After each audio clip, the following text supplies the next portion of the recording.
Good morning everyone, welcome to study to peak. मैं प्राची राज आप सभी का वेलकम करती हूँ स्टडी टू पीक में।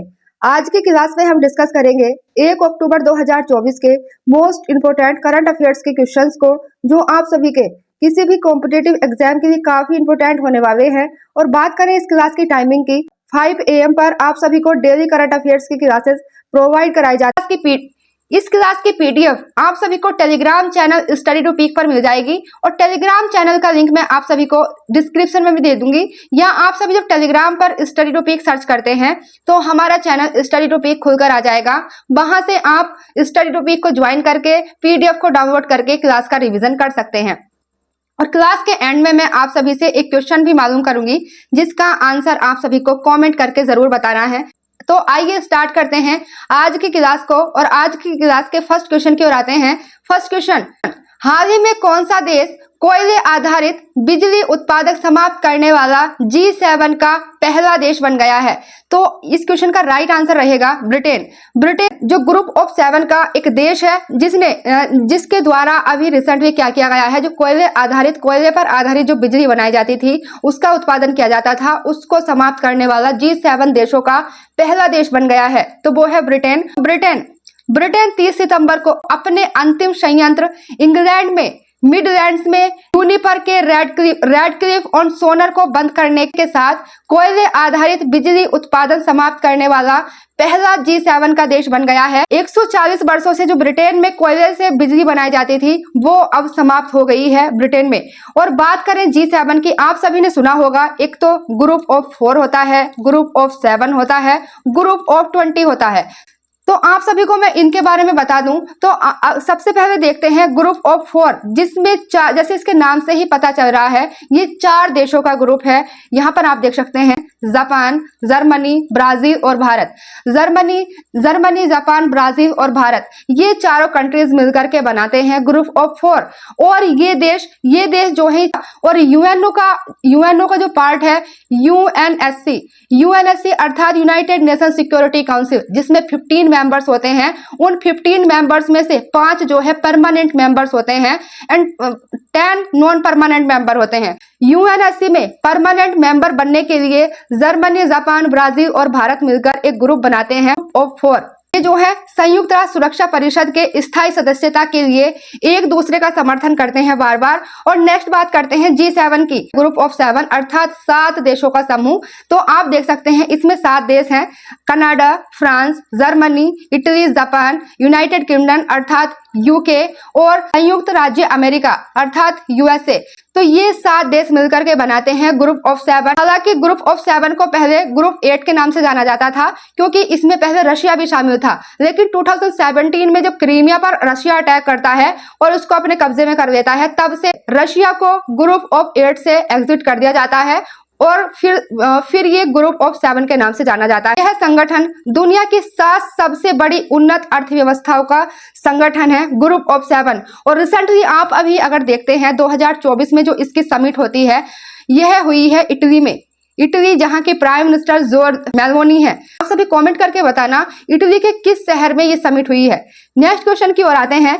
नेक्स्ट क्वेश्चन, यूएसए अर्थात अमेरिका के द्वारा किस देश को $567 मिलियन की रक्षा सहायता प्रदान करने की मंजूरी दी है? तो अमेरिका के द्वारा जो ये रक्षा प्रदान करने की मंजूरी दी गई है, तो ये ताइवान को दी गई है। यहाँ पर बात की जाए, अमेरिका के राष्ट्रपति जो बाइडेन ताइवान को $567 मिलियन की रक्षा सहायता को मंजूरी दी है, क्योंकि चाइना स्वशासित द्वीप अर्थात ताइवान पर राजनीतिक और सैन्य दबाव बढ़ा रहा है। और ताइवान की अगर मैं बात करूं, यहाँ पर आप देखें ये इंडिया है और इंडिया का पड़ोसी देश यहाँ पर देखते हैं चाइना।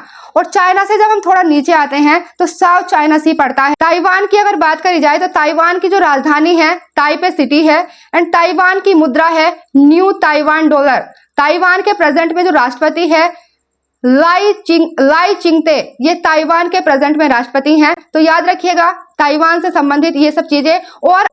और अगर आप सभी को इस क्वेश्चन को डिटेल में समझना है तो इस पर मैं एक वीडियो बनाऊंगी, वहां से भी आप इसके बारे में अच्छे से समझ सकते हैं। तो नेक्स्ट क्वेश्चन की ओर आते हैं। नेक्स्ट क्वेश्चन, हाल ही में भारत के किस खिलाड़ी ने 27,000 अंतरराष्ट्रीय रन पूरे करने वाले चौथा खिलाड़ी बन गए हैं, जो चौथे खिलाड़ी बन गए हैं ये आंकड़ा पार करने वाले।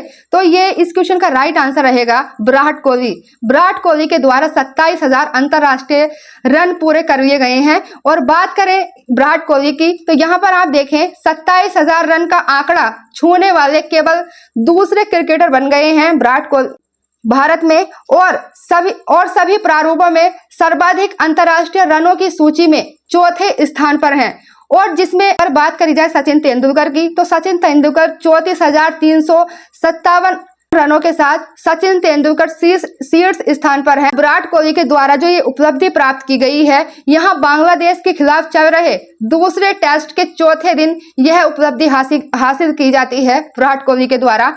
नेक्स्ट क्वेश्चन की ओर आते हैं। नेक्स्ट क्वेश्चन, हाल ही में कर्नाटक के विजय सिंधु का निधन हो गया है, इनका संबंध किससे था? तो जो विजय सिंधु थे, यहाँ पर आप इनका फोटो देख सकते हैं। तो विजय सिंधु का जो संबंध है, ये चित्रकार थे, कर्नाटक के एक बड़े चित्रकार थे विजय सिंधु, जिनका रिसेंटली निधन हो गया है। तो याद रखिएगा, इंपोर्टेंट है।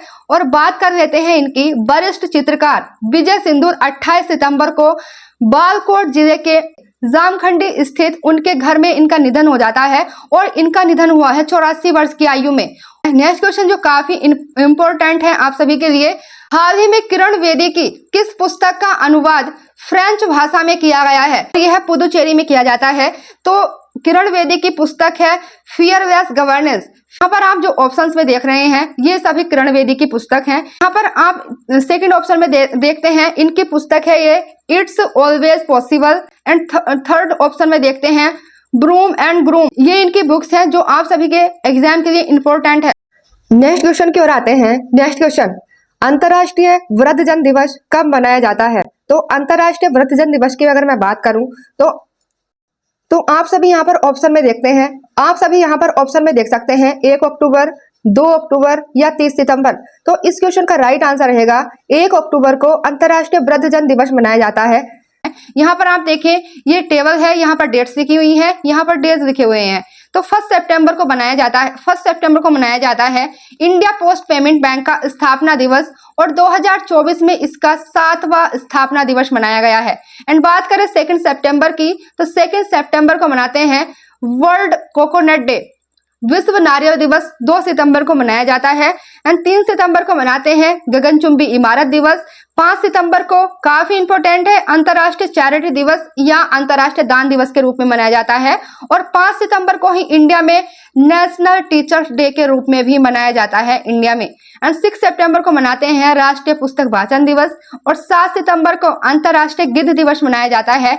8 सितंबर जो काफी इंपॉर्टेंट है, अंतर्राष्ट्रीय साक्षरता दिवस, इंटरनेशनल लिटरेसी डे 8 सितंबर को मनाया जाता है। बात करें 10 सितंबर की, तो 10 सितंबर को विश्व आत्महत्या रोकथाम दिवस मनाते हैं। आत्महत्या को रोकने के लिए, उसके प्रति जागरूकता फैलाने के लिए पूरे वर्ल्ड में 10 सितंबर को आत्महत्या रोकथाम दिवस मनाया जाता है। एंड बात करें 11 सितंबर की, तो 11 सितंबर को राष्ट्रीय वन शहीद दिवस मनाते हैं। 13 सितंबर को सेप्सिस दिवस एक काफी सेप्सिस एक बीमारी है। इसको सेप्सिस एक जानलेवा बीमारी है, जिसके प्रति जागरूकता फैलाने के लिए 13 सितंबर को विश्व सेप्सिस दिवस मनाया जाता है। एंड 14 सितंबर को मनाते हैं, जो काफी इंपॉर्टेंट है, राष्ट्रीय हिंदी दिवस मनाया जाता है 14 सितंबर को। और 15 सितंबर को राष्ट्रीय इंजीनियर दिवस मनाते हैं, अर्थात राष्ट्रीय अभियंता दिवस 15 सितंबर को मनाते हैं। 17 सितंबर को विश्व रोगी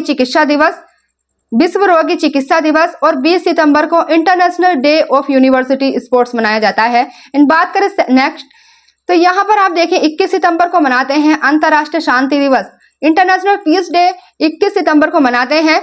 और 22 सितंबर को विश्व गैंडा दिवस मनाया जाता है। एंड 23 सितंबर को अंतर्राष्ट्रीय सांकेतिक भाषा दिवस।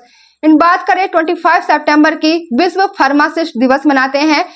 और 26 सितंबर को मनाया जाता है विश्व गर्भ निरोधक दिवस, 26 सितंबर को मनाते हैं। और यहाँ पर 28 सितंबर की अगर मैं बात करूं, तो 28 सितंबर को मनाया जाता है विश्व रेबीज दिवस। विश्व रेबीज दिवस जो है 28 सितंबर को मनाया जाता है। और 29 सितंबर की अगर बात करूं, 29 सितंबर की, तो 29 सितंबर को मनाते हैं विश्व हृदय दिवस। और यहाँ पर 29 सितंबर की मैं बात करूं तो 29 सितंबर को मनाते हैं विश्व हृदय दिवस। 29 सितंबर को मनाया जाता है। एंड 30 सितंबर को मनाया जाता है विश्व अनुवाद दिवस। विश्व अनुवाद दिवस 30 सितंबर को मनाते हैं। 30 सितंबर को मनाते हैं विश्व अनुवाद दिवस। अब नेक्स्ट क्वेश्चन, ये थे सितंबर महीने के इंपॉर्टेंट डेज जो आप सभी के किसी भी कॉम्पिटिटिव एग्जाम के लिए काफी इंपॉर्टेंट है। अगर आप सभी सितंबर महीने की एक कंप्लीट वीडियो चाहते हैं तो आप सभी कमेंट करके बताना, मैं इस पर भी एक वीडियो बना दूंगी। नेक्स्ट क्वेश्चन, हाल ही में भारतीय कला महोत्सव का शुभारंभ कहां पर किया गया है? तो जो भारतीय कला महोत्सव है इसका शुभारंभ किया गया है सिकंदराबाद में। सिकंदराबाद में भारतीय कला महोत्सव 2024 का शुभारंभ किया जाता है। भारत की प्रेसिडेंट द्रौपदी मुर्मू के द्वारा इसका आयोजन किया गया है। द्रौपदी मुर्मू के द्वारा इसको शुरू किया गया है। काफी इंपॉर्टेंट है। हाल ही में बीसीसीआई ने कहा राष्ट्रीय क्रिकेट अकादमी का उद्घाटन किया है? तो जो राष्ट्रीय क्रिकेट अकादमी बनाई गई है बीसीसीआई के द्वारा, ये बनाई जाती है बेंगलुरु में। कर्नाटक की राजधानी बेंगलुरु में इसको बनाया गया है। और यहाँ पर आप देख सकते हैं इनकी फोटो, ये जय शाह हैं। जय शाह जो प्रेजेंट में बीसीसीआई के सचिव हैं। नेक्स्ट बात कर लेते हैं, बीसीसीआई के सचिव जय शाह ने इसका शनिवार को उद्घाटन किया। राष्ट्रीय क्रिकेट अकादमी एनसीए 2000 से चिन्ना स्वामी स्टेडियम परिसर में चल रही थी, लेकिन अब इसका नाम बदल करके बीसीई कर दिया गया है, अर्थात board of control for cricket in India की बात कर लेते हैं। तो बीसीसीआई की स्थापना 1928 में बीसीसीआई की स्थापना की जाती है। और प्रेजेंट में अगर बात करी जाए बीसीसीआई के अध्यक्ष की, तो बीसीसीआई के अध्यक्ष रोजर बिन्नी हैं और प्रेजेंट में बीसीसीआई के सचिव हैं जय शाह। हाल ही में किस भारतीय अभिनेत्री को दक्षिणी कोरिया ने सम्मानित किया है? तो भारत की कौन सी ऐसी अभिनेत्री है जिसको दक्षिणी कोरिया के साउथ कोरिया के द्वारा सम्मानित किया जाता है? तो उनका नाम है अनुष्का सेन। नेक्स्ट क्वेश्चन की बात करें, हाल ही में दिल्ली उच्च न्यायालय के मुख्य न्यायाधीश कौन बने हैं? तो दिल्ली जो हाई कोर्ट है उसके जो मुख्य न्यायाधीश बनाए गए हैं वो बने हैं justice Manmohan Delhi high court के मुख्य न्यायाधीश बन गए हैं। एंड बात करें हाई कोर्ट की, प्रेजेंट में अगर मैं बात करूं हाई कोर्ट की, तो हाई कोर्ट की संख्या 25 है और 25वां जो हाई कोर्ट है वो है अमरावती, आंध्र प्रदेश का हाई कोर्ट है अमरावती। एंड नेक्स्ट बात करें, सबसे पहले जो हाई कोर्ट का गठन किया जाता है 1862 में मुंबई, मद्रास और कोलकाता हाई कोर्ट की स्थापना होती है और 1866 में इलाहाबाद हाई कोर्ट की स्थापना होती है। एंड नेक्स्ट क्वेश्चन की ओर आते हैं। नेक्स्ट क्वेश्चन, हाल ही में किस देश की क्रिकेट टीम के चयनकर्ता मोहम्मद यूनुस इस्तीफा दे दिया है? तो ये थे पाकिस्तानी क्रिकेट टीम के चयनकर्ता थे मोहम्मद यूनुस, जिनके द्वारा इस्तीफा दे दिया गया है। वही बात की जाए पाकिस्तान की, तो पाकिस्तान को यहाँ पर मैप से समझते हैं। यहाँ पर आप देखें ये इंडिया है और इंडिया के पड़ोसी देश है पाकिस्तान, अफगानिस्तान, नेपाल, भूटान, म्यांमार एंड बांग्लादेश। ये सभी 7 कंट्रीज जो हैं भारत के पड़ोसी देश हैं, जिनमें से एक पाकिस्तान भी है। पाकिस्तान के प्राइम मिनिस्टर हैं शहबाज शरीफ। पाकिस्तान की जो कैपिटल है वो है इस्लामाबाद पाकिस्तान की राजधानी है। पाकिस्तान की मुद्रा है पाकिस्तानी रुपया। और भारत और पाकिस्तान के बीच में अब तक जो युद्ध हुए हैं उनकी अगर मैं बात करूं, भारत और पाकिस्तान के बीच में जो पहला युद्ध होता है 1948 में होता है, सेकंड होता है 1965 में, थर्ड होता है 1971 में एंड फोर्थ होता है 1999 में। ये 4 युद्ध काफी इंपॉर्टेंट है जो पाकिस्तान और इंडिया के बीच में हुए हैं। पाकिस्तान भारत के कितने स्टेट एंड कितने यूटी से सीमा बनाता है? पाकिस्तान जो है भारत के 3 स्टेट से सीमा बनाता है एंड 2 यूटी से सीमा बनाता है। यहाँ पर आप देख सकते हैं पंजाब, राजस्थान, गुजरात, ये 3 राज्य हैं जिनसे पाकिस्तान सीमा बनाता है। एंड जम्मू कश्मीर और लद्दाख जो है ये केंद्र शासित प्रदेश हैं। तो यहाँ पर 5 प्रदेशों से पाकिस्तान सीमा बनाता है इंडिया के। और आप सभी को कमेंट करके बताना है पाकिस्तान भारत के साथ कितना बॉर्डर शेयर करता है, जो आप सभी के किसी भी कॉम्पिटिटिव एग्जाम के लिए काफी इंपॉर्टेंट है। अब कर लेते हैं कल की क्लास का रिवीजन, अर्थात 30 सितंबर की क्लास का रिवीजन कर लेते हैं क्योंकि रिवीजन करना कॉम्पिटिटिव एग्जाम की तैयारी करने वाले स्टूडेंट्स के लिए काफी इंपॉर्टेंट हो जाता है। स्टूडेंट जितना ज्यादा रिवीजन करेंगे उनको उतनी ही ज्यादा आसानी होगी एग्जाम में क्वेश्चन को करने में। तो फर्स्ट क्वेश्चन की ओर आते हैं रिवीजन का। विश्व अनुवाद दिवस कब मनाया गया? तो यह मनाया जाता है 30 सितंबर को विश्व अनुवाद दिवस मनाया जाता है। एंड नेक्स्ट बात करते हैं, हाल ही में जारी एशियन डेवलपमेंट बैंक द्वारा फाइनेंस ईयर 2024 में भारत की ग्रोथ रेट कितने % रहेगी? 7%। नेक्स्ट क्वेश्चन, हाल ही में किस राज्य की 20,942 फीट ऊंची चोटी का नाम दलाई लामा के नाम पर रखा गया है? तो ये अरुणाचल प्रदेश की पीक है इस चोटी का नाम। Next question, power generation corporation limited पीजनेको और एनएचपीसी के बीच एक ऐतिहासिक संयुक्त उद्यम समझौते पर हस्ताक्षर हुए हैं। इसका संबंध किस राज्य से है? तो इस समझौते का जो संबंध है ये आंध्र प्रदेश से संबंधित है। हाल ही में किस राज्य के द्वारा नया फैमिली डिजिटल कार्ड में महिलाओं को परिवार का मुखिया माना गया है? तो ये तेलंगाना के द्वारा। हाल ही में कौन सा देश दुनिया का तीसरा सबसे बड़ा उत्पादक देश बन गया है? दुनिया का तीसरा सबसे बड़ा उत्पादक देश बन गया है अपना भारत, इंडिया। अब इंडिया जो है दुनिया का तीसरा सबसे बड़ा उत्पादक देश बन गया है। एंड इकोनॉमी के मामले में देखें भारत को, तो इकोनॉमी के मामले में भारत 5वें स्थान पर है। पहले स्थान पर यूएसए आता है, सेकंड स्थान पर चाइना आता है और 5वें स्थान पर आता है भारत। नेक्स्ट क्वेश्चन, हाल ही में दूसरी भारत चीनी और जैव ऊर्जा सम्मेलन का उद्घाटन कहां पर किया गया है? तो इसका उद्घाटन किया जाता है नई दिल्ली में। नेक्स्ट, हाल ही में भारत के किस पड़ोसी देश ने 150,000 अर्थात 1.5 लाख नौकरियां समाप्त कर दी हैं? तो 1.5 लाख सरकारी नौकरियां समाप्त कर दी गई हैं पाकिस्तान के द्वारा। और साथ ही इसके द्वारा 6 मंत्रियों के और साथ ही इसके द्वारा 6 मंत्रालयों को भी समाप्त कर दिया गया है पाकिस्तान के द्वारा। नेक्स्ट क्वेश्चन की ओर आते हैं, हाल ही में जारी रिपोर्ट के अनुसार दलितों और आदिवासियों पर अत्याचार के मामले में कौन सा राज्य शीर्ष स्थान पर है? दलितों और आदिवासियों पर जो अत्याचार के मामले में पहले स्थान पर है तो वो उत्तर प्रदेश है। उत्तर प्रदेश इस मामले में पहले स्थान पर है। रिवीजन के प्रश्न आते हैं कल के क्वेश्चन की ओर। जो कल का मैंने आप सभी को होमवर्क में प्रश्न दिया था उस क्वेश्चन के आंसर की अगर मैं बात करूं तो यहाँ पर आप देख सकते हैं, हाल ही में किस एयरपोर्ट पर 2027 तक भारत की पहली एयर ट्रेन शुरू होगी? तो भारत की जो पहली एयर ट्रेन शुरू की जाएगी Indira Gandhi international airport. Indira Gandhi international airport जो दिल्ली में है, यहां से शुरू की जाएगी पहली एयर ट्रेन दिल्ली एयरपोर्ट से शुरू की जाएगी और यह 2027 तक शुरू होने वाली है। अब बात कर लेते हैं आज के होमवर्क प्रश्न की। तो आपका आज का होमवर्क क्वेश्चन रहेगा, हाल ही में जारी एशियन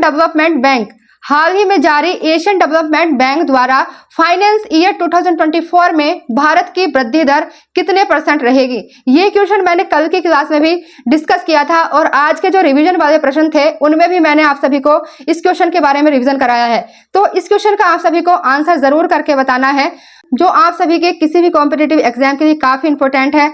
अगर आप सभी को हमारी वीडियोस, हमारी क्लासेस पसंद आती हैं तो हमारी क्लासेस को लाइक करें, शेयर करें एंड हमारे चैनल को सब्सक्राइब करें। आज के लिए इतना ही। Thank you.